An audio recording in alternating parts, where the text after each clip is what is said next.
চিত্র এর আগে দেখেনি বাংলাদেশ। ছোট বাচ্চাগুলো পোড়া শরীর নিয়ে দৌড়ে দৌড়ে হেঁটে বের হচ্ছে।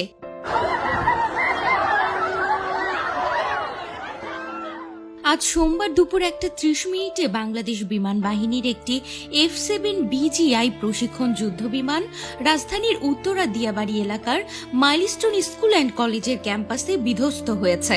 ঘটনাস্থলে আগুন ধরে যায় এবং বিকট শব্দে এলাকা কেঁপে ওঠে। ফায়ার সার্ভিসের তথ্য অনুযায়ী একজনের মৃত্যুর খবর নিশ্চিত করা হয়েছে এবং অন্তত 4 জন আহত হয়েছেন।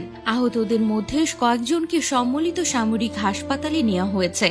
ঘটনার পরপরই ফায়ার সার্ভিসের 8টি ইউনিট, বাংলাদেশ সেনাবাহিনী ও নৌবাহিনীর সদস্যরা উদ্ধার কাজে অংশ নেয়। জানা গেছে বিমানটি মাইলস্টোন কলেজের ক্যাফেটেরিয়া ভবনের ছাদে আছড়ে পড়ে।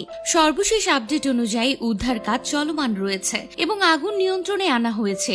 ঘটনার কারণ জানতে তদন্ত শুরু করেছে। এদিকে এও জানা যাচ্ছে ঘটনাস্থলেই নাকি প্রাণ হারিয়েছেন বিমানের পাইলট এবং কো পাইলট।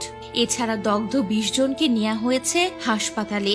ঘটনাস্থল থেকে ফেসবুকে প্রত্যক্ষদর্শীদের পোস্ট করা ভিডিওতে দেখা যাচ্ছে ভবন থেকে পোড়া শরীর নিয়ে দৌড়ে বের হচ্ছে অনেকেই। সেনাবাহিনীর গাড়িতে করে অনেককে উদ্ধার করে নিয়ে যেতে দেখা যাচ্ছে। যে যা পারছে তার মতো করে সাহায্য করছে সে মানুষগুলোকে, যেন নিজের প্রাণ নিয়ে দৌড়াচ্ছে স্কুলের ছাত্ররা।